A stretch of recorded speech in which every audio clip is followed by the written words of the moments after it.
Welcome to There's Sometimes a Buggy, Irresponsible Opinions about Classic Film. I'm Elise. I'm Dave. This week, it's our Valentine's Day 2026 special subject, Adam Sandler Valentine, The Wedding Singer, and Punch Drunk Love. Since both of our movies are too recent to have been included in the Leonard Maltin TV Movies and Video Guide or in any other coffee table book that we have, we're once again going to turn to Letterboxd for introductory material. The Wedding Singer is from 1998. Their little write-up goes like this. Robbie, a local rock star turned wedding singer, is dumped on the day of his wedding. Meanwhile, waitress Julia finally sets a wedding date with her fiancé Glenn. When Julia and Robbie meet and hit it off, they find that things are more complicated than anybody thought. The director is Frank Coraci, and the cast list, Adam Sandler, Drew Barrymore, Christine Taylor, Alan Covert, Matthew Glave as Glenn Guglia. Well, let's bring in Ellen Albertini Dow and Angela Featherstone and Alexis Arquette as well, not to mention Billy Idol. So this was your Valentine's Day episode pick. Yes. But as it transpires from our conversation, just before we started the podcast, off mic, you have almost no interest in or curiosity about Adam Sandler, so can you explain? Well, I really like these two movies, and The Waterboy, and there are a couple of others that I enjoy to a greater or lesser extent. The persona of Adam Sandler in general doesn't seem to have been designed specifically for my enjoyment. It's obvious why you would watch Punch Drunk Love, but what were you doing watching The Wedding Singer? The Wedding Singer has a very special place in my heart. It was the winter of 1998, very bleak winter for me. I was coming off the end of my first serious relationship and then the end of my rebound relationship from that relationship. At that time, I was studying at Concordia downtown in Montreal, and you could go see movies in between classes at all kinds of different theaters. I went to see The Wedding Singer just to kill some time. I wound up loving it, and I went 2 more times before it left the cinema. It really made me feel better. That's insane. Perhaps if you were a more miserable person, you would enjoy Adam Sandler more. Thankfully, I haven't needed Click or Pixels to cheer me up at later points in my life. For something like this, it's very hard to override the euphoric little nostalgia bombs that go off in your head. I still feel like this is a really good movie. I think Elise is going to disagree with me, so you'll get both sides possibly tonight. It's an okay movie. I saw it at the time. You know, it was a hit, and sometimes those would somehow float by me on a visit to my family, which were frequent during all those long, useless years at university. I remember when, Drew Barrymore was in movies all the time. Maybe she still is, and I just don't watch movies anymore. Well, this was her big change of direction, right? Because before that, she had been kind of edgy, and then all of a sudden, she's America's sweetheart. And really, it starts with The Wedding Singer, as far as I know. So these two movies, because as usual, I did a small amount of research, these two movies have something similar about their stories in that both are considered by critics a couple of the better Adam Sandler movies, but someone in each case approached Adam Sandler to work with them and were apparently very obsessed with this idea. In this case, it was Drew Barrymore who considered him a cinematic soulmate. The question in my mind is, was this something smart she was doing because he was making, big box office hits, and she thought, I want to make big box office hits and become America's sweetheart, and I'm going to somehow do that through Adam Sandler? Or was she just completely following her instincts? Because she did, of course, end up briefly marrying Tom Green, so maybe she just really has a surreal low comedy sensibility. I think all of those things are probably true. So Adam Sandler had been on Saturday Night Live, a popular cast member there. Unlike many of his contemporaries on that show, he made a very successful transition to the big screen in the mid-1990s. And those movies, Happy Gilmore and Billy Madison, I saw them just because they were part of the ambient culture. I never saw them in the cinema, but those are really not my kind of movies, from what I recall anyway. So this is a serious change of pace for him, because he is the romantic lead in the movie, and he's being asked to emote and have feelings. The writer of the movie, one of his collaborators, Tim Herlihy, had also worked on Billy Madison and Happy Gilmore. So again, the same question kind of arises. They knew they were doing a change of pace here. The writer attributed the new maturity of the script partly to the fact that he had gotten married, and I guess was thinking about, I don't know, women in a more respectful way or at all. And Drew Barrymore's presence, because apparently she tested so well with audiences that the Sandler fan base no longer objected when he wasn't on the screen for a scene. And again, was the idea of making a romantic comedy and having an adorable leading lady, was this also some attempt to branch out and have a broader appeal? Most of the movies he made after this incorporate some element of that, from what I remember. Yeah, and he made at least a couple more with Drew Barrymore. They have great chemistry, I think. It was a win all around. But, of course, I've watched something like this. I mean, I would say as a romantic comedy, it's probably better than Flying Down to Rio. Of course it is. But if you compare it to my favorite romantic comedies from the studio era, it does incorporate some elements that are present in even the absolute greatest of screwball comedies, right? Like romantic leads who are, for whatever reason, stuck on someone that is absolutely horrible and makes no sense. Yeah, I mean, romantic comedies have continued to do that since the studio era. It wasn't confined to that period. I have to assume that that's part of what you're talking about when you say there are holes. Like, why is the Drew Barrymore character with this guy? Sorry, I didn't mean plot holes. Okay. I just meant it's just not as good. It's not as well written. Not as well directed. No, it's not Cooker. Not Hawks. It's none of them. I think it's got a lot going for it. We'll dive into that. Well, you're going to have to make the case, and then I can tell you whether I agree or not. I will say, I'm not alone in thinking that the rapping granny, Ellen Dow, is the single funniest scene in the whole movie. Oh yeah, well that was in the trailer. It's such an obvious joke that it shouldn't work, but it doesn't matter, because she's really funny. That woman is wonderful in this movie. Right near the beginning, when she pays him in meatballs and then she grabs his hands and crushes the meatballs. It's such a weird joke. It's amazing. Almost every scene involving Ellen Dow, I think, is excellent. Yeah, and the way she delivers that very characteristic late 90s, 2000s comedy sex joke, right? That would be like 200 now. It's perfect. It's so great. She's good. She's selling these lines. Another important aspect of this movie is that it declared that nostalgia for the 1980s was fair game. Oh yeah, I mean, this movie has a smarter soundtrack than you would expect from an Adam Sandler movie, starting with him giving a very good rendition of the great You Spin Me Right Round. Starts with a real bang. You get to see Adam Sandler's wedding singer ensemble in full effect. He's reached kind of the pinnacle of his profession in that performance. He's maybe got a little extra oomph because he's about to get married himself. The whole soundtrack is very well chosen. I owned the soundtrack. I enjoyed it. Sandler is a good singer. Yes, I didn't know that, or I had completely forgotten it. Doing good covers of pop songs. Yeah, he's doing his Dead or Alive cover, followed by Alexis Arquette's Boy George tribute. I mean, that's one of the great running gags in this movie, too. There are a lot of good Culture Club songs, but Alexis Arquette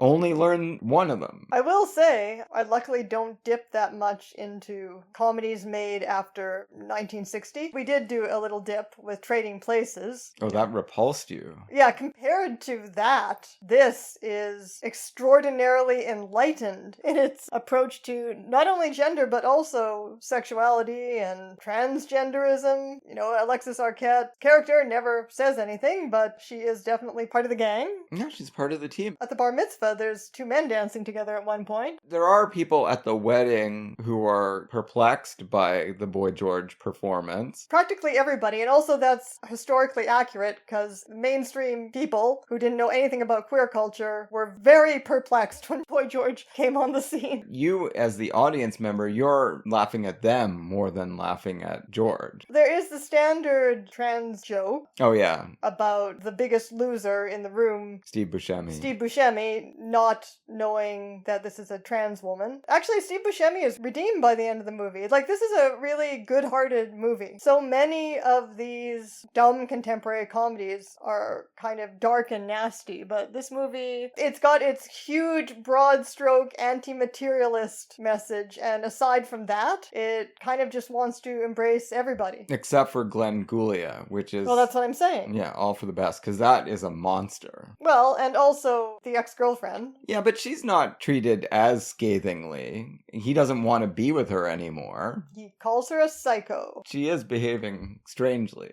But I don't think the movie hates her. It definitely hates Glenn Guglia. With good reason. A toxic masculine boor. Obsessed with Miami Vice. Yeah, and even the male and the female sex addict. So it seems like maybe there's some slut-shaming jokes going on with Christine Taylor's character, but by the end of the movie... She's a great character. She and the male slut have found true love together, we are led to believe. They're both very likable characters. So we're only 8 years out of the 1980s. And I remember there were people like, is it time for this already? Apparently it was. Oh, and what did you think of the joke about Sandler's Heartbreak song, where he presciently discovers grunge? Quiet, loud, yeah. Yeah, and quiet, loud, and psychotic and suicidal. He says he's been listening to The Cure a lot. Well, that's not The Cure. The beginning is. There are all kinds of great cameos in this movie, as you mentioned. Steve Buscemi, you got John Lovitz. People just seem to want to be in this movie. I had no idea before doing research for this movie how critically despised Sandler is. He really inherited the Jerry Lewis mantle in that respect. So that's just making you love him. Well, no. You want to see Jack and Jill now, don't you? I don't think he has that much in common with Jerry Lewis, but when I'm looking at the description of some of his movies, I'm like, this is fully insane. What is he doing?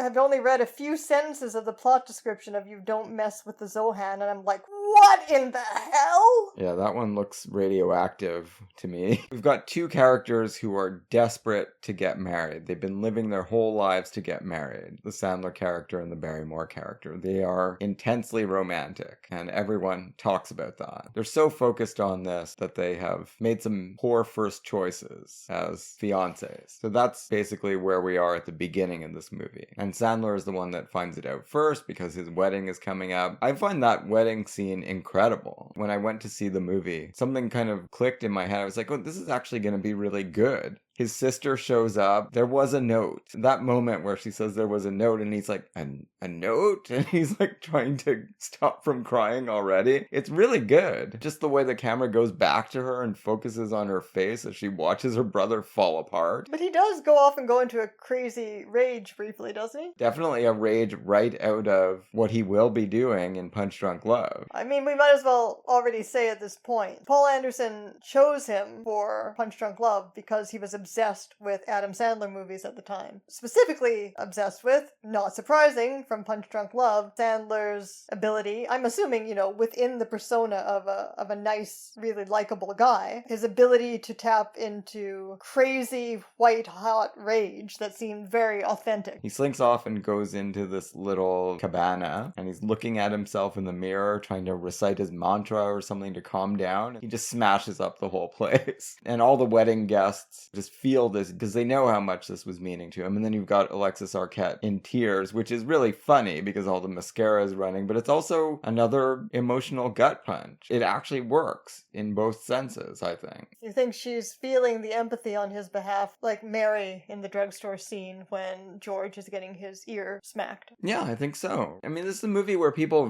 deeply care about each other, and it really comes across. Should be noted before we move on, because there aren't many other rage outs in this movie. It's never directed at women, although Paul Anderson does go there. He never blames Linda. He blames her when she comes back inexplicably. Well, she does get called a bitch by a little kid. And he tells his friends, don't talk about her that way. Okay, fair enough, but the movie does go for the joke. Of course the movie goes for the joke, and people would go for that joke in real life too. But he's saying, no, I'm depressed, I'm devastated, but we're not gonna take it out on her. He's moping around the house. He lives in his sister's basement, which is a source of shame to him. Well, I don't know if it was before this incident. No, he had been blissfully following his inclinations to be a minor musician. music figure in the town that he grew up in and loves. Presumably, at one point, the point at which he and Linda fell in love, he did have rock star aspirations, but he doesn't seem to have become bitterly obsessed with his failure. No, because he says, really what I wanted to do was write songs. Yeah, and also, perhaps, Dave, this is part of your affection for or identification with this movie, because you've often told me that despite having academic and writing talents and aspirations in those areas, that you have always been more relationship focused, and that's why you never became bitter about the fact that you and I haven't really fulfilled any ambitions. Yeah, sure. Other than, of course, this wonderful podcast. He's not sure what to do with himself anymore. As you say, people are commenting around the house. They are starting to worry that he's going to spiral even further. Yeah, there are a lot of very unenlightened jokes. The little kids running around saying, "You're going in a mental institution." Nervous breakdown, nervous breakdown. And his best friend comes over, tells him, you gotta go back to work. That's the thing that's gonna end this funk for you. Yeah, but of course he can't sing at weddings anymore because now he hates weddings. Well, no, he agrees to sing at a wedding, right? He gets talked into it, miraculously. Well, yeah, for this one wedding. This is where he does rage out once again. Does a pretty amazing version of the Jay Giles Band song, Love Stinks. And then he starts, well, I have a microphone and you don't, so you will listen to every damn word I have to say. So he also starts punching down, or at least punching laterally, which is how he's feeling at the moment. Well, exactly. And I think it's really important that there is mean humor in that scene. And it's clear that this is not who he is. This is the product of a diseased mind behaving this way, and he deeply regrets it, and it's coming out of self-hatred. Some of that stuff is funny, but regrettable as well, and the movie makes it clear that he regrets it, treading a very difficult line there. The wedding itself turns into a riot caused by his behavior. I mean, he sabotages the entire event with his dismal melancholy, and at that point, yes, he vows, okay, I can never perform at weddings again. Of course, meanwhile, he's been getting to know Drew Barrymore a little bit, because she's a waitress at the reception hall. Does the movie ever explain, and I missed it because you've seen this much more often than I have, but does it ever explain how Drew Barrymore and her cousin are living at a house, although they are occasional waitresses? It doesn't explain that. Living in a big, very colorful house. I guess there must be some family money involved. The mother seems rich. Yeah, but Drew Barrymore is from out of town, and she's recently relocated there and is living with her cousin. I mean, Glenn lives in the town, and she moved there to be near Glenn. That's all we're told. Glenn has a mansion, but she doesn't live with him yet. It's like the whole female side of things here is just a fairy tale. Women just live together in houses. There's a connection formed with Drew Barrymore right away. He meets her during the first scene, during the happy times before he gets married, and she tells him that she's a little worried that she may never actually find her heart's desire and enter the charmed circle of married people. She may be doomed to walk the earth alone. He compares her to the Incredible Hulk, and she finds that charming. He's also helping a kid who's been throwing up because some other less responsible partygoers have plied him with alcohol. You get this nice friendship developing between them. Ultimately, it leads her to decide to plan her wedding with him. Her fiancé isn't interested. He's unbelievably boorish about it. His idea is, if we have to get married, let's at least get married in Vegas. And in perhaps the only moment of perceptiveness that he displays in the entire film, he actually notices that she doesn't like this idea. He's fine with humoring her. His theory of relationships seems to be that you'll marry a nice girl who's not after your money if she really wants it. He says, I met her before I made my money, so I know I can trust her. And he genuinely likes her, but obviously he doesn't think this is going to stop him from sleeping with whoever he wants to. And he says, I have a job in the city. There's a lot of things that kind of conspire to bring them together. She wants to cheer him up, and she's trying in any way she can. She witnesses the massacre at the wedding and tells him that the police are still taking statements. They stay in touch because he is still doing the occasional bar mitzvah at the reception hall. And meanwhile, she's encountered this issue where she doesn't know anyone in town. She doesn't know how to coordinate a wedding by herself. Her husband's not going to be any help, and her cousin doesn't care about stuff like that either.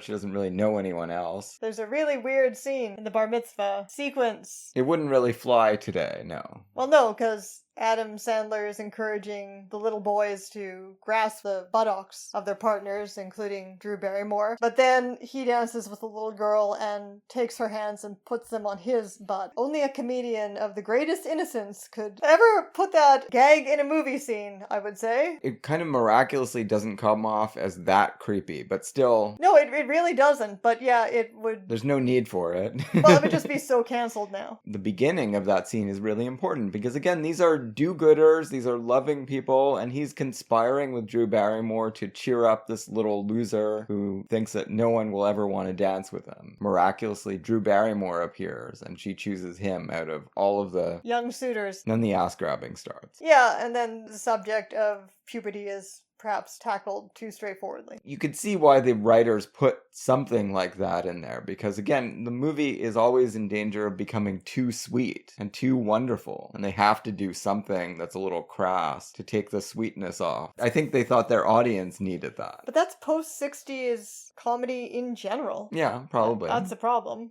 You can almost never escape it. It doesn't matter who the comedy auteur is. Doesn't matter if it's Adam Sandler or Judd Apatow or where can you go to escape this? There's one Bill Murray movie, Groundhog Day, that doesn't do that. And there's Whit Stillman, I guess Noah Baumbach, Wes Anderson, and other people whose movies I don't actually enjoy. The sweetness in this movie is absolutely the dominant strain. They start planning the wedding together, and we've got some great montages of all the different activities you have to engage in order to get things ready. They pose as brother and sister at one point. Why don't you tell me some more, though, about the key elements that make this movie live on for you? A lot of it revolves around the sweetness of the characters. It almost makes sense, even though I actually never saw it, that Sandler did do a Capra adaptation, Mr. Deeds. I have no idea how that turned out. We probably should see it at some point just to possibly marvel at the disaster. Yeah, well, yeah, it is interesting. In this movie, he is a Frank Capra character. Small town guy who cares about everyone and everyone loves him. He's the opposite, though, of George Bailey. He wants to stay in the small town. He doesn't have that many ambitions. More like Mr. Deeds, right? I mean, he's happy there and Except everybody loves him. He doesn't go to town. No, he doesn't want to go to town. Well, he does go to town, actually, right? He goes briefly to that bank in New York City, right, when he thinks he has to get a job there to impress Drew Barrymore. Well, that is a good point, actually, because the first reference point I would have for a comedian who tends to play dim-witted characters and is critically despised would be Jerry Lewis. I mean, Jerry Lewis in the movies that he directed himself in definitely does have a certain kind of sweetness. But not like this. But no, not like a Capra character. So it's important, I think, to bring that reference point in here. So despite the low vulgar post-1950s comedy stylings of Adam Sandler, there is that connection. He's deeply empathetic to people around him. If there has to be a Capra character analog, I'd rather it be Adam Sandler than Forrest Gump. Yeah, well, exactly. He's a smart guy. He's just very sweet, to the point of seeming like a fool at times, right? To people that don't understand, like Glenn Guglia. This is something that you see in some of the very greatest romantic comedies, right? Like Holiday. That whole movie is just hitting you over the head over and over again with the fact that Cary Grant and Katharine Hepburn are having so much more fun together than Grant could possibly have with the person that he says he's in love with. True. And this movie really takes its time to establish that. You know, neither of them is acknowledging that there is romantic love growing between them. But of course, we know as viewers that that's what's happening. And then little by little, the other characters start remarking upon it. But here's something that's interesting, that all of those classic screwball comedies of the 1930s and 1940s, including most of the Capras, or perhaps all of the Capras, are not sweet. Sweetness is absolutely not how you would characterize the characters or their relationship. No, I agree. So this is doing something different. And Drew Barrymore, it's funny because I just went and visited my family around Christmas time, which I never do. I visit my family, but not around Christmas time because it's in the prairies and it's usually colder than Toronto, though not this year. My sister was going, "Oh, I remember when you liked Drew Barrymore. Remember when you liked Drew Barrymore? I hated Drew Barrymore. You were really into Drew Barrymore." And I kind of tried to defend myself. The fact is that Drew Barrymore is just hopelessly adorable during this period. I don't know how anyone could not, sorry, Aaron, I don't know how anyone could not like Drew Barrymore. No, she's delightful. And she's not, I don't feel like she's laying it on too thick. I feel that she's just got this perfect test audience ready persona and face. It never grates me. It just seems so natural to her. And yeah, she was doing the trashy, edgy child actor turning into an adult thing before this, before she settled into just kind of just using her face and her glow. And she let her eyebrows grow back. That's the big turning point. When she became good instead of evil? That's right. Didn't she play Amy Fisher in one of those movies? Yeah, I loved that. I loved her. Actually, Aaron's probably remembering that too. I loved her trashy teen period too. Yeah, there were some interesting things there, no doubt. Poison Ivy. This is the imperial phase for Drew Barrymore. And it is crazy how much her face does look like Lionel Barrymore's, but why is it pretty? I don't know. It's just the lip gloss? I don't know. The rest of the movie is just waiting for the inevitable to happen. They come up with some interesting wrinkles. The characters that you think are just going to be butts of jokes, as you were saying, like the cousin who slept with everybody. She's the one that starts to put things together in her own way about what's actually going on. She's trying to hook up with Robbie. In her quest to do that, she goes about it in a very roundabout way because she convinces Drew Barrymore to kiss him just so they can demo what an appropriate church wedding kiss would be like. Church tongue. Isn't that really funny? Their scene where she discovers the crush is interesting because it feels like it's going to go to a very bad place. And this is kind of a segue between this character and the Punch Drunk Love character, where her aggressive sexuality is going to prove to be way, way too much for him. Like, the whole scene is seen from his perspective of this woman who's like, oh, look, I'm going to be just like all men want women to be, and I'm just going to be completely sexually aggressive and available and frank, right? And he's experiencing this as a complete emotional assault. And it feels like it's going to go to some terrible place where he's going to lash out at her, or she's going to end up being hurt or angry, or it feels like it's going to go to an ugly place. But then, when the penny drops and she realizes why he's not interested, or in her opinion, why he's not interested. And she's right, because people are deeply empathetic in this movie. They really are paying attention to each other, and they're trying to understand where the other person is coming from. Yeah, and then all of this tension, thank God, that's been building in this scene drops away. You know why she's marrying him, don't you? And he's like, what? Security? Money? I guess that's important to some people, he says. And she's like, no, Robbie, that's important to all people. She's been having trouble for quite a while, presumably, trying to figure out herself why her cousin is marrying this idiot. And of course, that all comes out the next day when they are discussing it over breakfast. I think Christine Taylor is really good in this movie, too. She's essential to the success of the film. Drew Barrymore is hungover. She gets blitzed during the double date because she can't stand watching Robbie with her cousin and just thinking about how things are going off the rails. And then there's also that great scene at the bar between Robbie and Sammy. These things are kind of happening in parallel, almost. Sammy explains that he is not happy. Alan Covert. He's in a lot of Sandler movies. Yeah, so Sandler's just like, well, from now on, I'm not going to get emotionally involved. I'm going to just be like you. I'm just going to have a good time. And he's like, I'm not having a good time.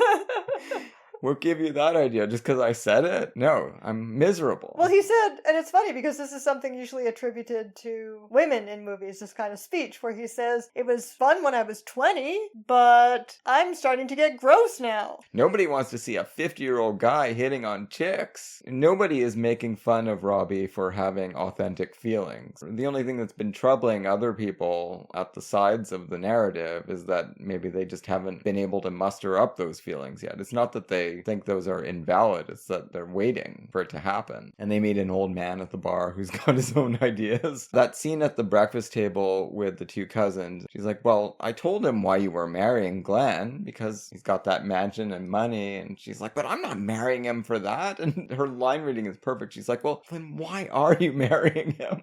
And Drew Barrymore just, her face crashes to the table as she realizes, why am I marrying him? What is this? It's great. I mean, the movie needs conflict and drama, but again, I think they found great ways to do it. It's a believable series of unfortunate miscommunications that leads Adam Sandler to think that, okay, I've had everything all wrong. Even someone as amazing as Drew Barrymore is never going to take me seriously if I just live in my sister's basement, so I've got to go try to become a banker. And he's just feeling completely demoralized. He comes home. He's also stopped giving lessons for meatballs. He can't do that anymore. He's got to think about himself. He has this confrontation with Drew Barrymore where he doesn't freak out on her, but he's very, very deeply angry and hurt, and that's radiating off him. And he accuses her of being materialistic, and she had made a present for him. They were about to just put all their problems behind them, but he's just opened the gulf again. Yeah, there are many misunderstandings to go. The misunderstandings in this movie, they just feel, obviously they're not exactly realistic, but they have the feel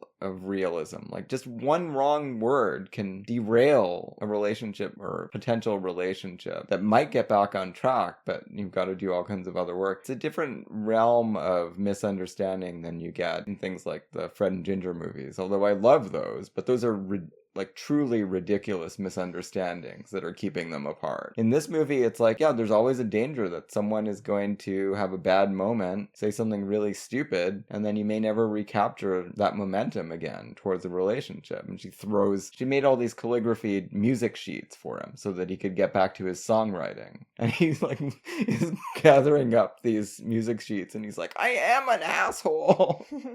And his nephew is there to observe. And then we get some more misunderstandings, but we don't have to go into them in too much depth. The original fiance of Adam Sandler comes back to the tune of the Smiths, How Soon Is Now. He says, no, I don't want this anymore. No, he accepts her. Well, initially, because he's drunk. No, he doesn't accept her. Yes, he does. He says, I don't want to be alone anymore, and then he passes out. Then he passes out. He's not thinking clearly, and he doesn't even remember it when he wakes up the next morning. He's like, what are you doing here? Yes, he has to set some boundaries. He's not going to change. He's not going to go get a job at the bank. And then you got the amazing finale where, due to the misunderstandings we've been talking about, Drew Barrymore just says, even though I hate the idea of becoming Julia Gulia, we're just going to go to Las Vegas. I'm just going to immolate myself on this pyre of misunderstanding. And it's up to Adam Sandler to find some way to prevent that. Well, no, it's actually just up to the coincidence of them being on the same airplane. It winds up being easier than he thought it would be because he thinks he's going to have to go to every cheapo chapel in Las Vegas to try to interrupt their stupid wedding. Well, luckily the screenplay has a shortcut. And Billy Idol gets involved, and everyone lives happily ever after, and he sings a love song to her.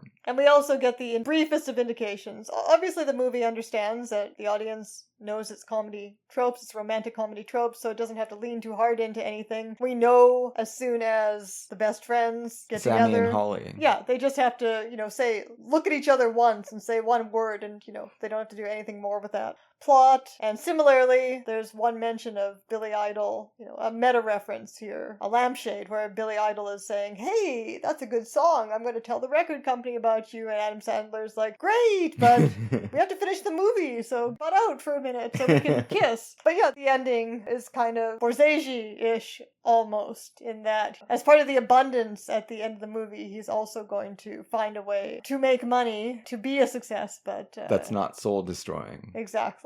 By doing the thing that he loves. It happens occasionally. They've even rescued Steve Buscemi from the horrible pit of despair he was in at the beginning of the movie. He has transformed his whole life, and he's become a wedding singer. Well, that's what I said. Yeah. Even the Steve Buscemi character, the greatest loser of them all from the beginning of the movie, is redeemed. And his comedy best man speech at the beginning of this movie is incredible. Harold would never beat up his landlord. This is how you have to pull yourself together in life, by believing in the power of long-term monogamous relationships. It can work wonders. So, I guess I would probably get farther with this movie if I was not trying to think of it as an analog to the studio era romantic comedies that I enjoy, because it's really trying to do something very, very different, even if it's using some of the same beats. It's weaving some of those strands into something quite new. Well, like a lot of these 90s and 2000s comedian comedies, starring a male comedian. And after that, I think I just stopped watching almost all new movies, so I don't know where things progress from there. But it's a movie that is trying to find its way toward sincerity. I think it gets there. But it's trying to find its way towards sincerity through this vulgar cynicism and through this kind of meta-awareness of the storytelling tropes. Yeah, and all couched in a quasi-satire of a very recently past decade. But Drew Barrymore is much more of a substantial character than, say, Andie MacDowell in Groundhog Day. She gets a little bit of her own perspective and some of her own scenes in this movie, as opposed to so many of these comedian comedies that were just focused on the woman as a love interest. Right, well, it makes sense that she actually initiated the whole project. True. All right, let's turn our attention now to Punch Drunk Love. I'll go to Letterboxd.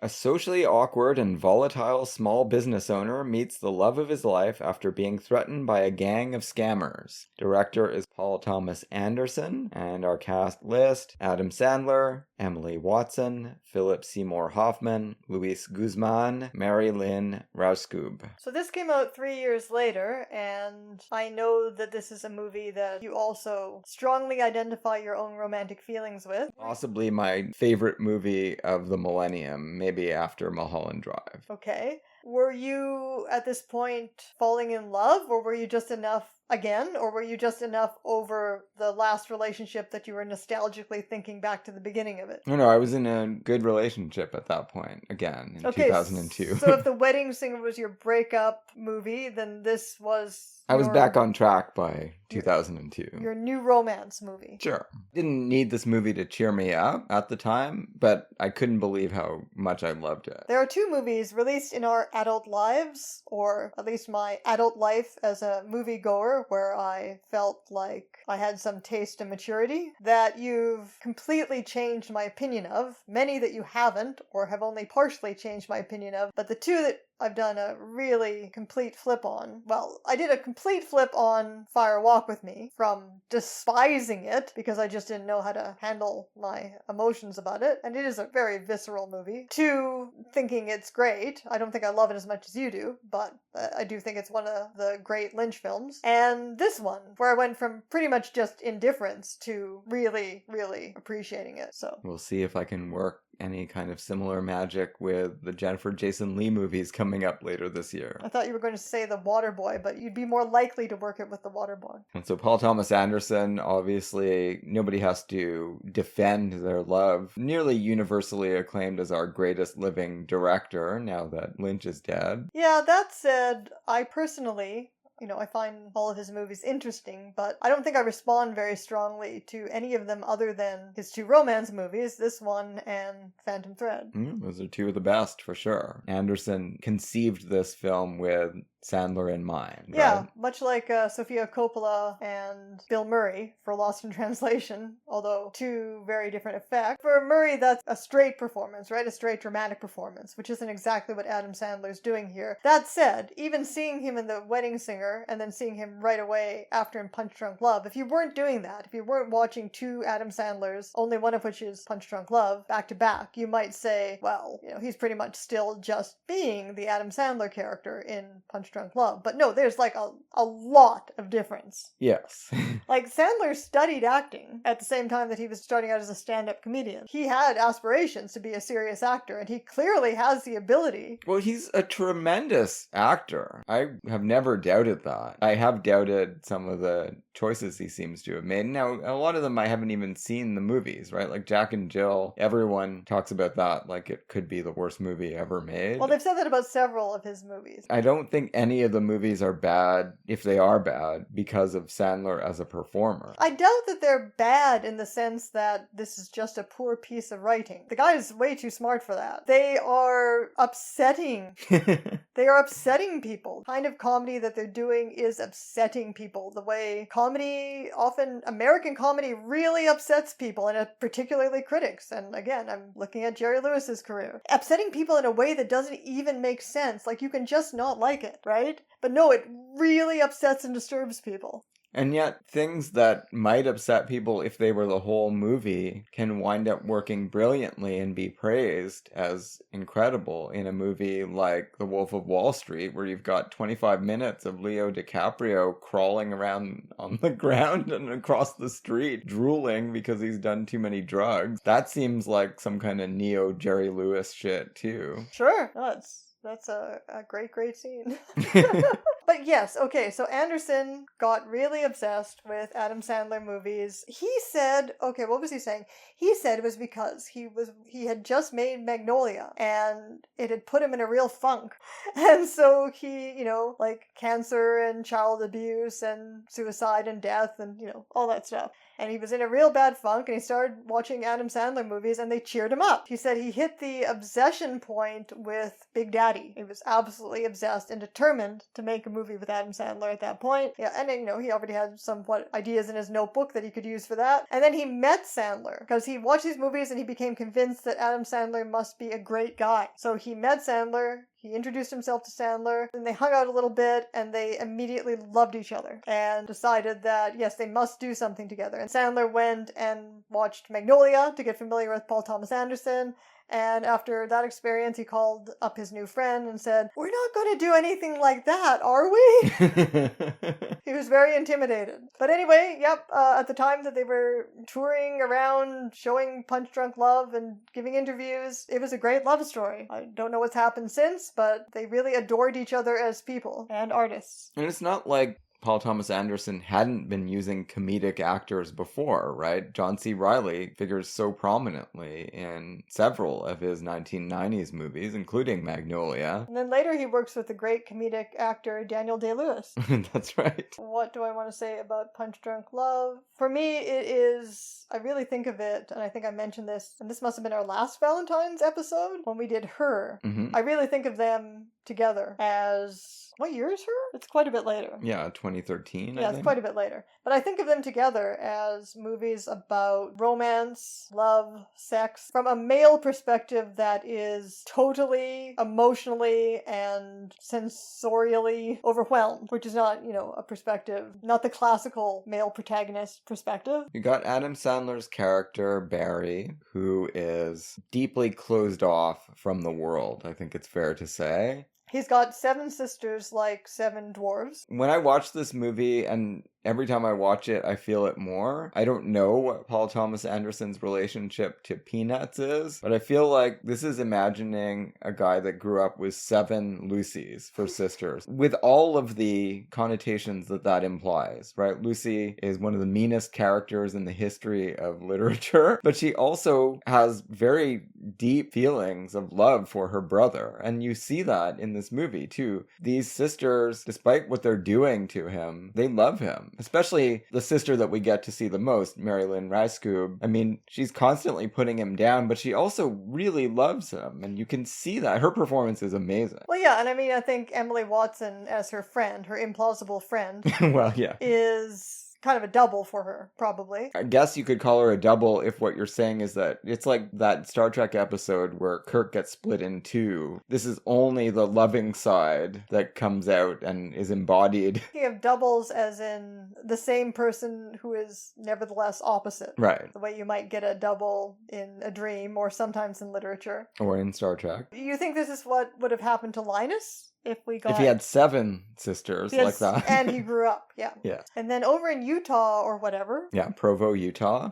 There are 4 brothers and a sister. Working for a mattress man, played by the great Philip Seymour Hoffman. And their paths will converge because Barry has just reached a limit point of sorts where he just has to connect with someone somehow. The only way he can think of to do it is call a phone sex line. Yeah, which is, I mean, I guess that's where I made the point of connection with her. Yeah, sure. Very unfortunate phone sex. This is even more unfortunate. So when I'm driving out with all these brothers and all these sisters, parallel universes of Utah and Los Angeles that are going to converge at one point, is the movie's very simple but enigmatic fairy tale structure and whatever kind of deep psychological structure is underlying that, where these elements of grace come into Barry's life, which is all at the same time the harmonium, Lena, and the pudding. The pudding that's going to buy him endless travel points, even though he doesn't travel. And this debt that he incurs, this terrible debt that threatens to destroy it all because of one moment of being a pervert.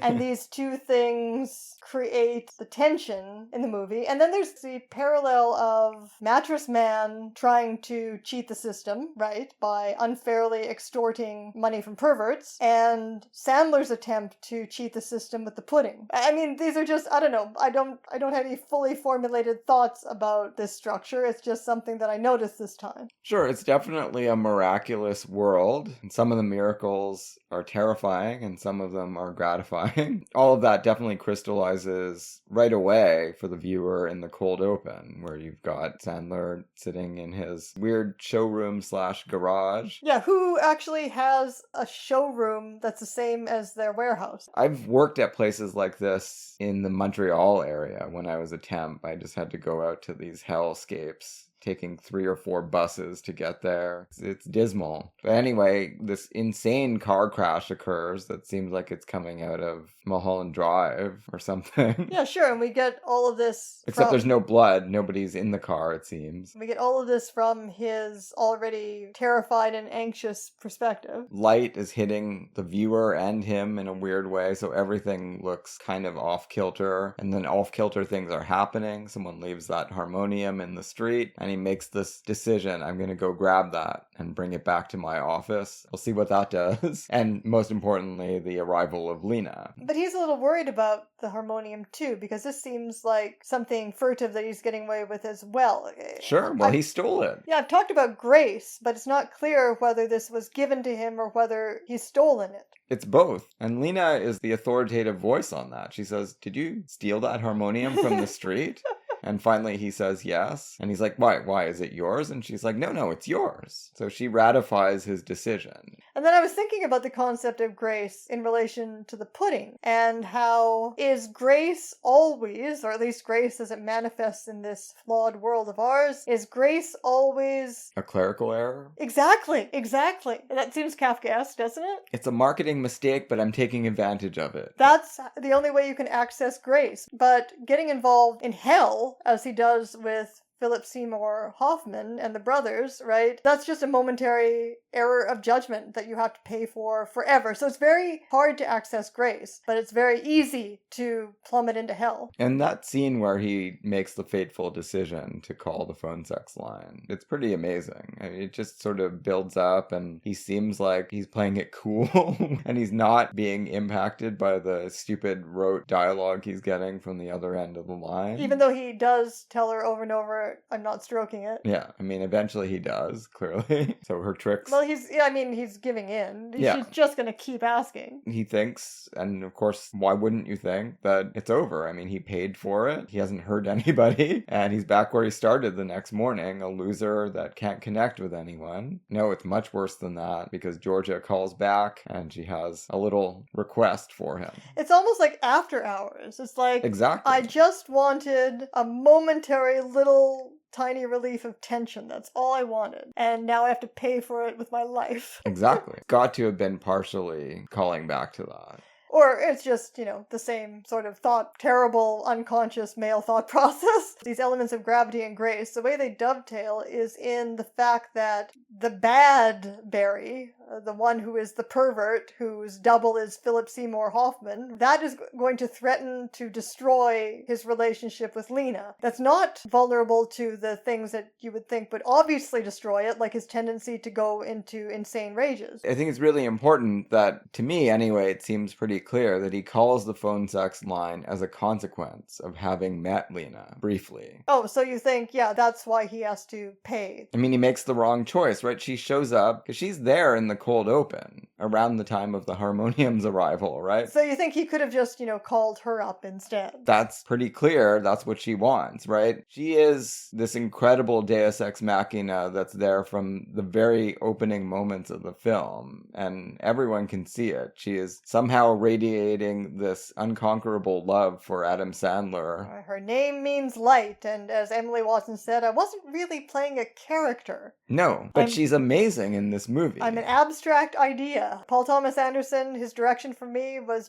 he kept just saying, do nothing. So she said, I had to act in a completely different way. It wasn't like I was trying to psychologically get into my character like I normally do. I had to just be present in the moment. Right. Well, that's not easy. Yeah. And she is incredible in that role. Because, yeah, it could have been very trite and stupid, but the way she plays it, she's a very weird person. She's got a lot of quirks for someone who is not an actual character. Yeah, I think she's got a point, but also that's not quite all there is to this character, yeah. But there is this overriding passion for Adam Sandler that is ignited when she sees a picture of him. Well, something weird. In so many ways it does fit the trope, and I've certainly seen complaints about this online and people discussing the movie. This completely implausible female character who is out of the league of the male protagonist and would obviously never fall in love with a guy like this and would never put up with all of these things. This is all true. And she is supposed to be there just representing this almost unconditional. She does make one condition.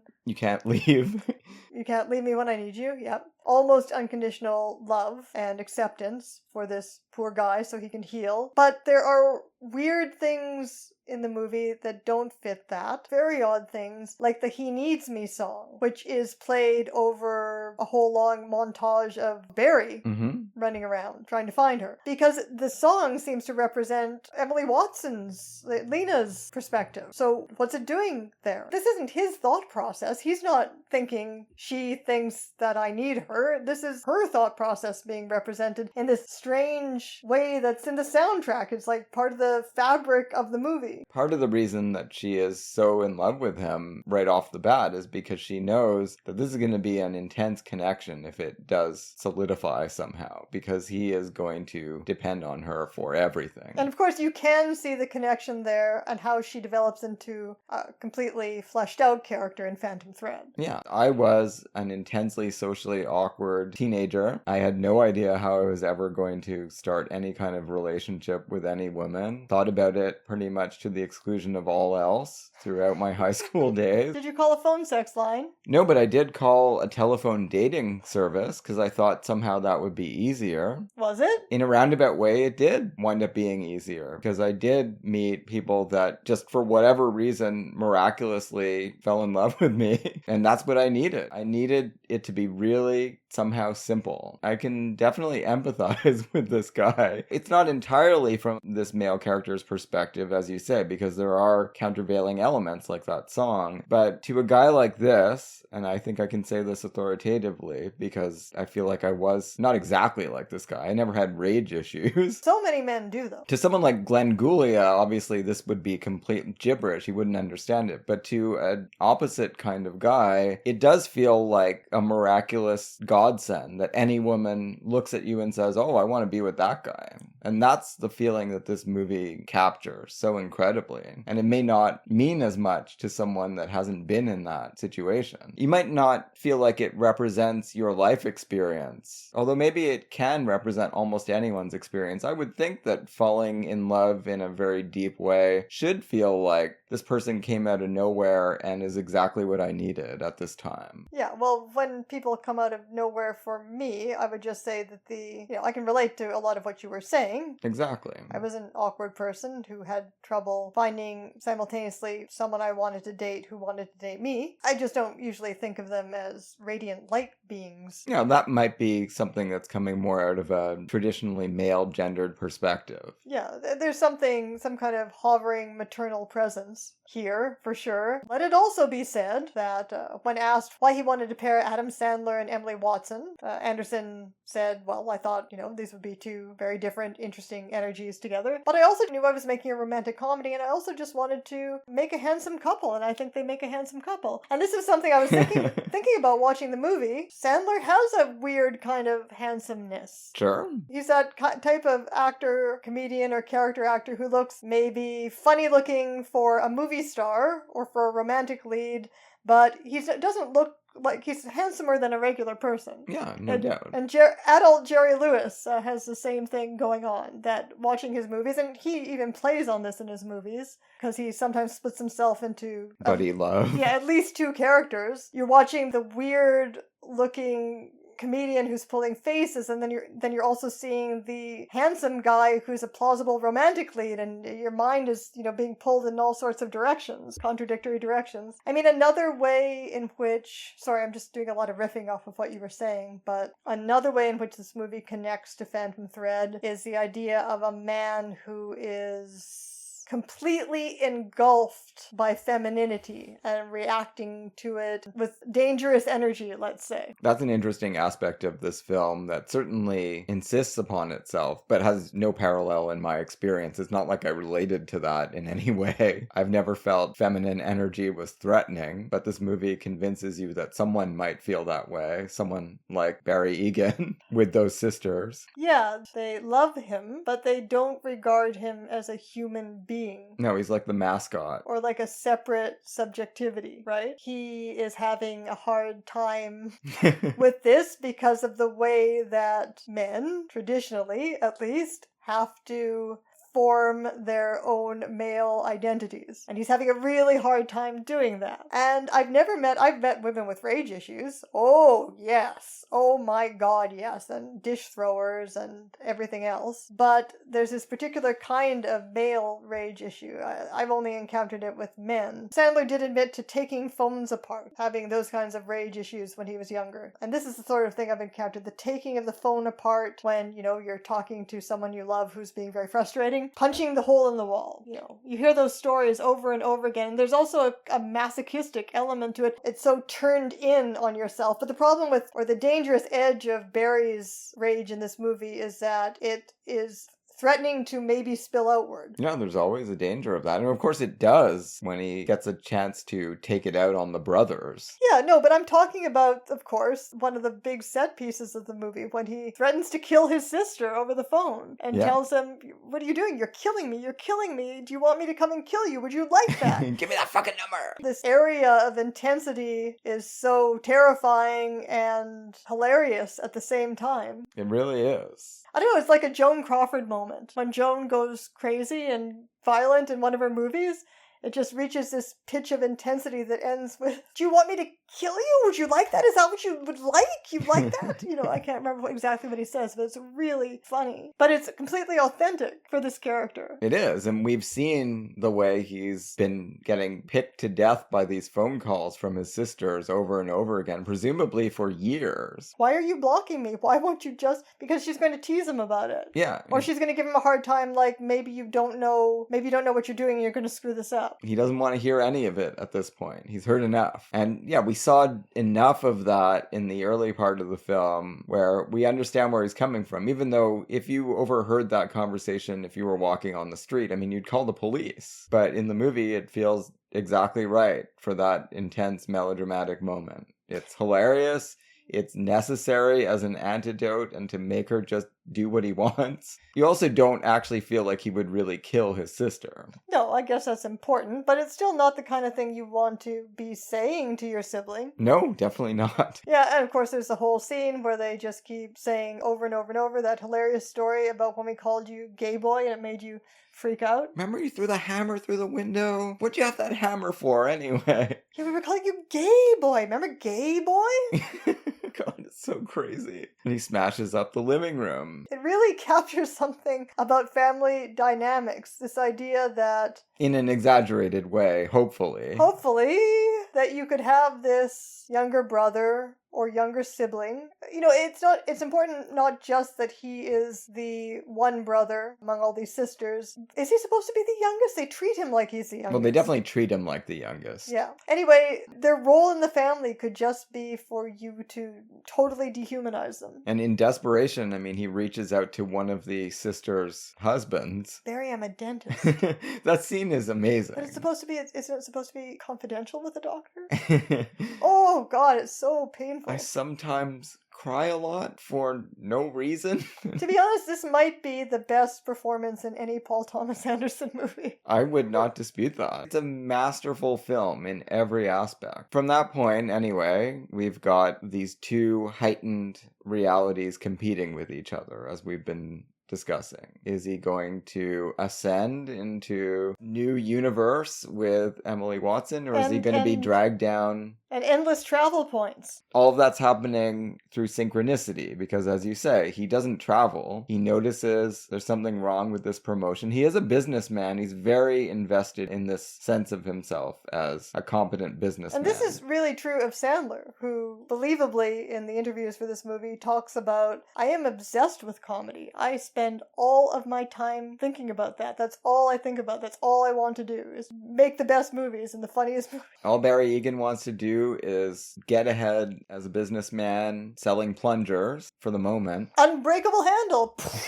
Sorry, that's embarrassing. That's one of the old plungers. He's obviously doing well. There are constantly people there visiting the showroom. There are all these pallets of plungers showing up all the time. He's got people working for him like Luis Guzman. Why has no one remade Unfaithfully Yours with Adam Sandler? Maybe Paul Thomas Anderson should do that. So all of that's going on, but as we've discussed a little bit already, there is the Philip Seymour Hoffman world, and they too have their plans for him. We get so much more of a sense of the sad inadequacies of the D&D Mattress Man world than you need to. That horrible, gross haircut. He's not Mephistophelian in any way, right? Like, masterfully. No, this is a really stupid scam. Just about the worst thing I can possibly imagine. A phone sex line started by people who are moralistically judging their callers. Right? They actually feel like these people are subhuman scum. It's not just a pose. They're not just saying that to him. Well, yeah, that's why they're not realistic. You know, they're like demons of some kind, right? Exactly. Because they think that you are a pervert if you call our line, and you deserve whatever we're going to give you. We're just going to extort a bit of money. You opened up a can of whoop ass on yourself, to borrow from the water boy. Why are you begrudging us this $700?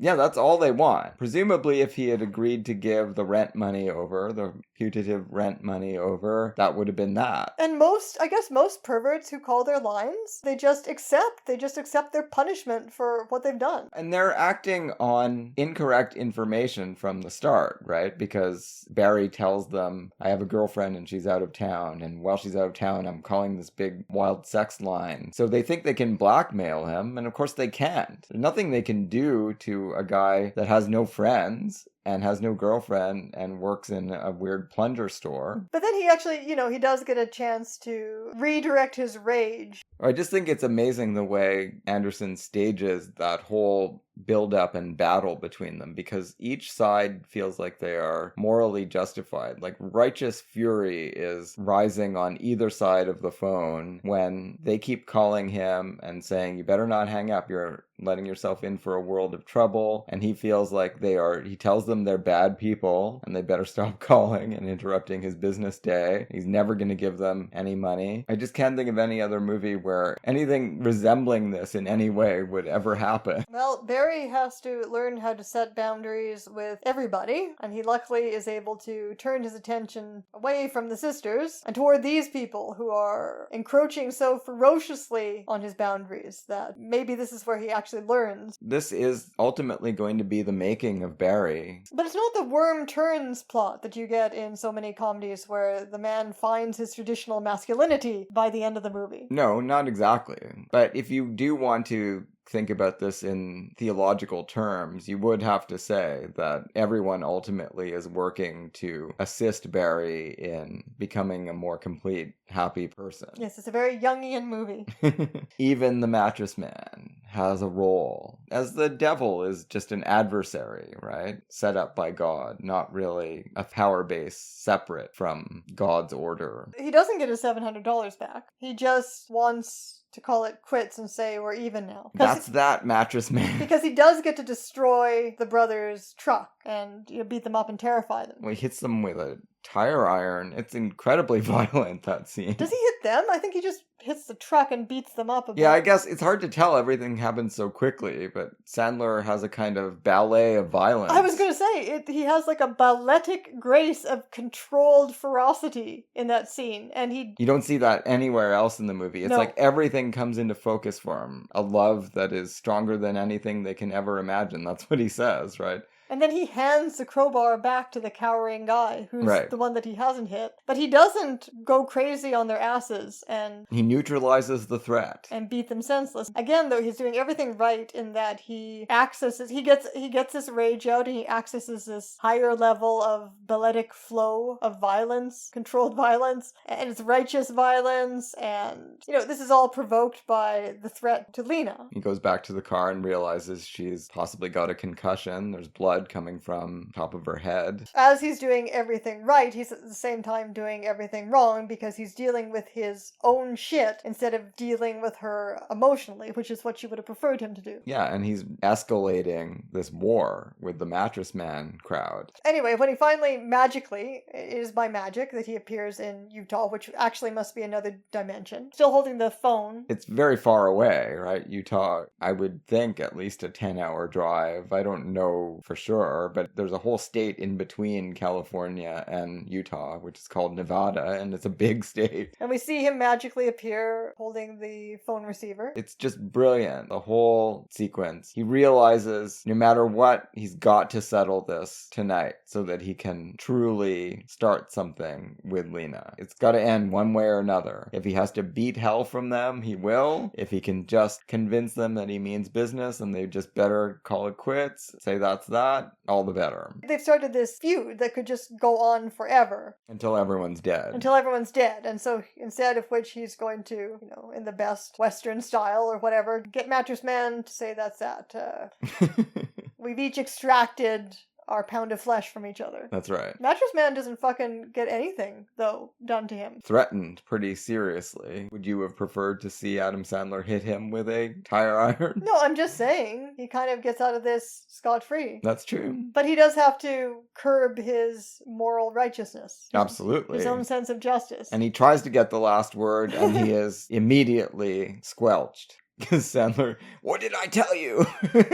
Anderson got the exact right people to play every single, even minor role in this movie. And it's just an overwhelmingly brilliant execution of a brilliant plan. But this is the Valentine's episode, so we should talk a little bit as well about the final coming together of Barry and Lena in Hawaii. Those scenes are magical. Yeah, well, Hawaii seems to be the world of grace. But of course, it's a very strange kind of grace and passion that they experience for each other. The way that they conceive of to express this overwhelming love is to talk about smashing each other and eating each other's eyeballs, which it is a human tendency, right? Obviously, you hear people talk about how things are so cute, they want to destroy them. Well, mostly mothers with babies. Exactly. But this is how they feel about each other. It is that kind of intense bond that is building between them. Well, she seems to want to devour him like a mother with a baby, but she goes far for that, like sucking on your eyeballs. Like, you don't usually say that to your baby. No, she is a very strange person, and she has found her match, because Adam Sandler just goes with it. These are the words of love he's been wanting to hear his entire life. But don't you feel like He doesn't want the gross talk of Georgia on the phone sex line. He wants this madness from her, and he gets it. Sure. But don't you think that he also is afraid that this could go too far? But then once they wake up the morning after, there's this equilibrium where he suddenly feels like a normal human being. So maybe he had to face that fear that I could, in this context of love and sex, I could... We'll just burn up. I could express myself and it's not going to cross over into real violence, Yeah, no, they find another way. Love through other means, which are the means that most people are thinking of in the first place. And she's also got him a lot more figured out after their sexual union too, where she's talking to the sister and she finally understands and realizes that their relationship has to be protected from these sisters. Yeah, you can't join in their weird game that they play with him. Reindeer games? That scene is awesome where she is telling, because she's playing along and pretending that Barry's not in the hotel room with her, and she says that, oh yeah, he's kind of a weirdo, right? And Marilyn Rajskub is like, no, don't say that about him. I can say that, but you can't say that. Yeah, that feels very loosey, and it's also obviously a common observation about families. The movie could have ended there in some ways, right? But of course it can't, because there's this lingering element of the mattress man, which we've just discussed. And the final thesis, antithesis, and synthesis, the synthesis comes after he has vanquished the mattress man and returned and owned up to the fact that he did fail her at that point, but there is a good reason for it, which Lena, possibly uniquely in the world, is able to accept, that he had called this phone sex line and got into trouble with these 4 blonde brothers, and he had to destroy them or neutralize them before they could move in together or begin their globe-trotting life together. It is mythic, though, isn't it? The 4 blonde brothers. Yeah, the fairy tale aspect is crucial. The music, of course, adds so much to this movie, too, by John Bryan, and it does give it this mystical quality. And yeah, that's where everything comes into place. Why has the pudding been dwelt upon so much in this movie? It's because it is going to enable him to travel the world with her, and he can manage his plunger store by remote control, no doubt, while he has to be away. Well, those guys seem like you can have confidence in them and leave the place in their charge. Yeah, Luis Guzman, I'm sure, is an able assistant there, or deputy. I was being sarcastic. I think they're fine. They're constantly breaking the place. Those plungers sell themselves. It's a movie that unashamedly celebrates codependence to an extreme degree. She will not really be happy, and neither will he, unless they can go everywhere together for the rest of their lives. We cheer as this happens. In real life, if you knew a friend that was getting into a situation like this, you might be concerned. In this movie, it feels exactly right. I wouldn't be concerned. What do you mean? He's going to have all the travel points he can ever use for the rest of his life, and he's going to use them to go to fun places with his girlfriend? What's wrong with that? This is a movie that Anderson was content to describe, maybe not thrilled, but content to describe as a romantic comedy. It's not a movie that has, unlike The Wedding Singer, it's not a movie that has anything obvious in common with romantic comedies. Well, except the conviction at the heart of the film that love is the most important thing. Romantic love is the most important thing in the world. Absolutely. But can you think of any other romantic comedy that faintly resembles this? If it resembles anything, it's not a romantic comedy, but it's something like... Minnie and Moskowitz, maybe. Okay, yeah, some of the insane... Well, except that nobody resists each other in this movie. It's very different, but it's got some of the same... Well, the characters are very, very wacky. There is a... threat of violence. Yeah, threat of violence is huge. But both of them in Minnie and Moskowitz are as introverted as Adam Sandler's character. I mean, in a way, Moskowitz is playing the Lena role in Minnie and Moskowitz, right? Trying to break her out of her prison of selfhood. Yeah, but Lena's not actually trying to do anything. She just kind of activates that. Right.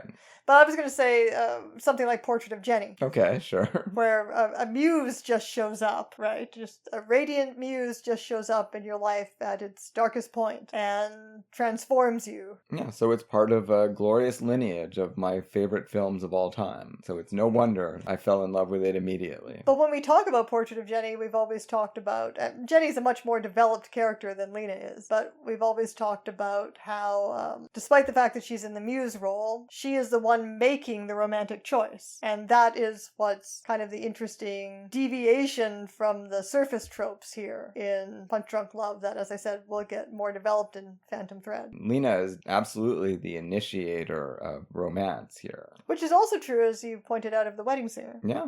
Whereas it's very much not true in a lot of the other comedian comedies, whether it's Groundhog Day, I don't know, there's Something About Mary, where the woman is kind of the man's target, and she's not making the choice. A little nod to that right from the first appearance when she's walking down the lane and he's watching her curves progress. Yeah, but she's showing off for him. Yeah. She's already selected him at that point. She tells them, I saw a picture of you. I showed up there on purpose. There's the merest nod there to objectification, but as you say, yeah, she's framing it for him. It's really, she's in control from that moment onward. And then she looks back to see if he's looking, and he immediately, is terrified and, tries to pretend he's not looking at her. And then goes home and calls a phone sex line. Yeah, but he's got to pay for it. All right, well, we hope that we've contributed in some way to your romantic celebrations this year. Next week on the podcast, we'll be dealing with very different fare. It's the final week of our Delphine Seyrig Spotlight series. We'll be talking about Jeanne Dielman and Golden 80s. That will be an awesome task. See you next week.